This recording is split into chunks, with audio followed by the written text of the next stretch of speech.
স্বাধীনতা স্বাধীনতা কি জিনিস? 1971 সালে আমাদের দাদারা, বাবারা, নানারা তারা রাষ্ট্রকে স্বাধীন করলো, পাকিস্তানের কাছ থেকে রাষ্ট্রটাকে স্বাধীন করলো। তো তখন তো আমরা ছিলাম না, আমরা দেখি না স্বাধীন কিভাবে করতে হয়। 2024 সালে 5ই অগস্ট আবার বাংলাদেশকে স্বাধীন করতে হলো। আবার বাংলাদেশকে স্বাধীন করতে হলো 2024 সালের 5ই আগস্ট। তখন কিন্তু আমরা ছিলাম, আমরা দেখেছি কত উল্লাস, কত আনন্দ যে বাংলাদেশ আবার স্বাধীন হলো, দ্বিতীয়বারের মতো স্বাধীন হলো। স্বাধীনতা চলে গিয়েছিল একবার, সেটা আবার দ্বিতীয়বারের মতো স্বাধীন হলো।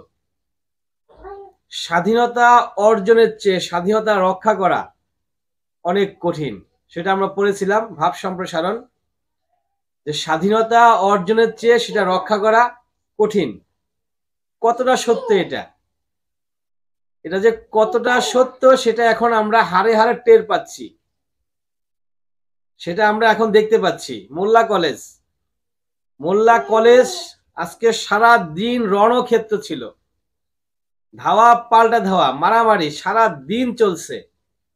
3 জন নিহত হয়ে গেছেন, যেখানে তিনটা ব্যক্তি নিহত হয়ে গেল, লাশ হয়ে গেল, তো সেখানে আর বলার অপেক্ষা রাখে না যে ওখানে গন্ডগোলটা কি পরিমাণ হয়। তাহলে এই দেশকে কে রক্ষা করবে, এই স্বাধীনতা কে রক্ষা করবে? এখন বলতেছে আওয়ামী লীগের সন্ত্রাসীরা সেখানে ঢুকছে। আওয়ামী লীগের সন্ত্রাসীরা সেখানে ঢুকে কাজ করে, ছাত্ররা কি করে, পুলিশ কি করে? আমাদের যে পুলিশ, আমরা পুলিশ বাহিনীকে যে বেতন দিচ্ছি প্রত্যেক মাসে মাসে, সরকারি কোষাগার থেকে পুলিশ বেতন পাচ্ছে, তো তাদের দায়িত্বটা কি, তাদের কাজটা কি? তারা যদি নীরব দর্শকের মতো দাঁড়ায় থাকে আর ওখান দিয়ে ছাত্র মারামারি করে নিহত হয়ে যায়, তারা নীরব দর্শকই থেকে যায়, তাহলে তাদের কি কারণে সরকার বেতন দিচ্ছে?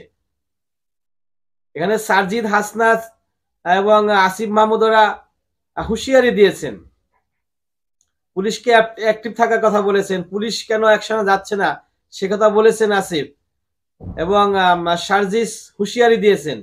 এখন এই সার্জিস হাসনাত এরা তো সমন্বয়কদের বস নাকি? এরা হচ্ছে কেন্দ্রীয় সমন্বয়ক, সকল সমন্বয়কদের বস।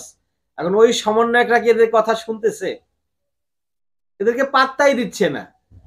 আমরা কুমিল্লাতে দেখলাম এদের কমিটি বাতিল করে দিল। এরা যে কমিটি দিয়ে আসলো সেই কমিটি কুমিল্লাবাসী অ্যাকসেপ্ট করে নাই, তারা নতুন করে আবার কমিটি দিল। এখন এই যে দেশের ভিতরে অঘটন চলতেছে, সমালোচনা কিন্তু করা কিন্তু খুব সহজ। এই যে আমি এখানে বসে আছি, বসে আমি কথা বলতেছি, একটা সমালোচনা এটা, তাই না? এরকম সমালোচনা করা কিন্তু খুব সহজ, কিন্তু রাষ্ট্র চালানো এত সহজ না। রাষ্ট্র চালানো কি অনেক অনেক কঠিন কাজ, এটা চাইলেই যে কেউ পারে না। আমরা বিএনপির বিরুদ্ধে কথা বলেছি, আমরা আওয়ামী লীগের বিরুদ্ধে কথা বলেছি, আমরা জাতীয় পার্টির বিরুদ্ধে কথা বলেছি। এখন ছাত্ররা রাষ্ট্র চালাচ্ছেন,